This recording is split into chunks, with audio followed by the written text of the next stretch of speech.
Between 1996 and 2010, 80% of the top cyclists competing in the Tour de France were tainted with performance-enhancing drugs.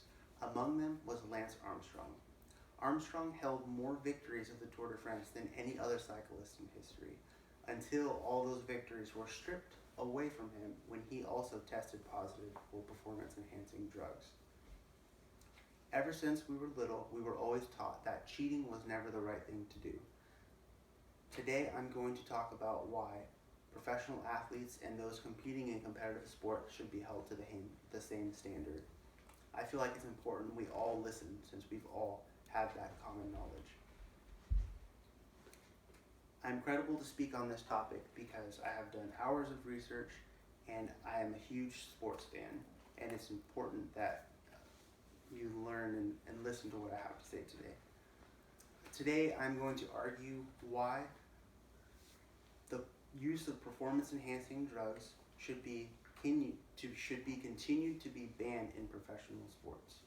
First, I will talk about what doping is and how it gives the user an advantage. Second, I will talk about why an athlete would use these performance-enhancing drugs. And finally, I will argue why the use of the performance-enhancing drugs is unfair and unethical. Now that I've given just a brief preview, let's find out what the use of performance-enhancing drugs really is. According to Hughes and the World Anti-Doping Code, the use of performance-enhancing drugs, or doping, is a method of using over-the-counter or prescribed medications in order to gain an advantage in the field of play. Hughes also provides us with some methods and a list of banned substances, such as veterinary medicines, blood transfusions, breathing treatments, even agents that thicken the blood. Although there are many different drugs and different methods that are used and known, they all have the same thing in common. They all aim to improve an athlete's capabilities in the field. Those could be things such as improving lung capacity, including improving muscle mass, even improving the way our blood system, how efficient our blood is at moving the oxygen throughout our bodies. Now that we've talked a little bit about what doping is, let's talk about why athletes would turn to doping and use of performance-enhancing drugs. Al Goldobin et al. Shows us in his study of people who confess to using performance-enhancing drugs that 69% of them actually did it just to simply gain an edge on the competition. They wanted to win so bad that they were going to do whatever it took to gain that advantage.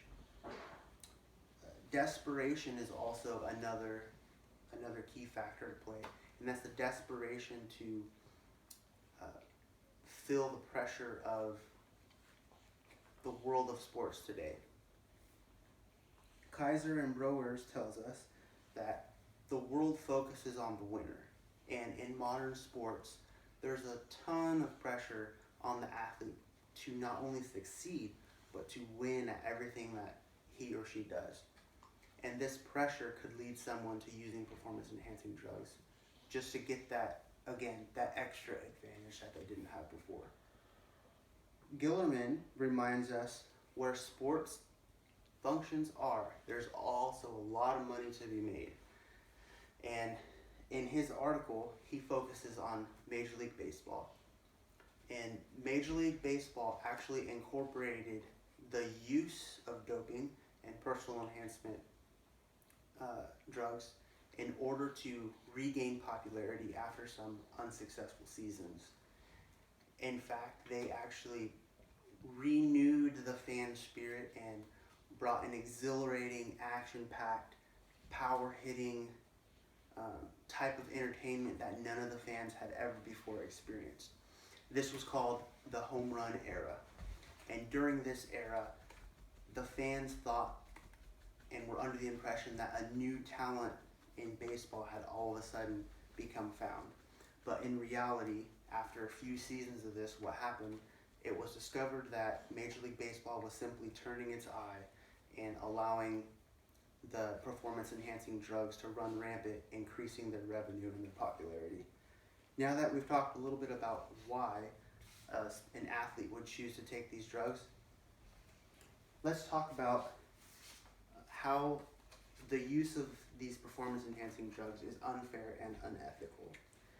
Gillerman also tells us, he does a little bit of a study on the minor league athletes during this home run era and how the minor league players were denied the ability to become a professional baseball player due to the fact that the performance-enhancing drugs gave the athletes an above and beyond abilities that a normal, clean athlete would have. And I think about this personally. I know every kid that's involved in athletics wants to reach that pro stage.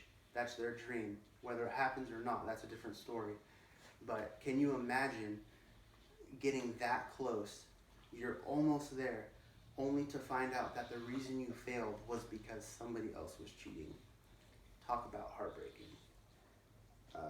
Rathberg describes and illustrates in his article the emotion that a 2008 Olympic swimmer has when he wins the gold medal and he actually sets a new Olympic record for how fast he competed this swim meet. He was also soon the topic of lots of controversy when he was tested positive for a banned substance that was used to cover up the use of performance-enhancing drugs. So you can just imagine how his fellow competitors felt. I'm sure similarly the competitors of Lance Armstrong, they both tried extremely hard, dedicated their lives at doing their best, only to be robbed at the end by someone who had an unfair advantage. Kyer and Borer also tell us that doping removes the spirit of the sport, as they call it. The spirit of the sport involves the design of sports to be competitive, to be good sportsmen, to be gentlemen of such, to play with fairness and with character, and may truly the best person in the game win, not a competition of pharmacology. And it's important that the doping removes all of this. There's no ethics, there's no fairness, there's no good sportsmanship because you're cheating on purpose. And it's important that we hold these professionals to a higher standard of ethics and integrity. Now that we've talked a little bit about how doping can be unfair and unethical, let's wrap things up. And today I argued about why doping should continue to be illegal in professional sports and competitive sports. We talked about first what doping was, then we talked about why an athlete would turn to doping, and finally we just finished talking about why doping is unethical and unfair. And in conclusion,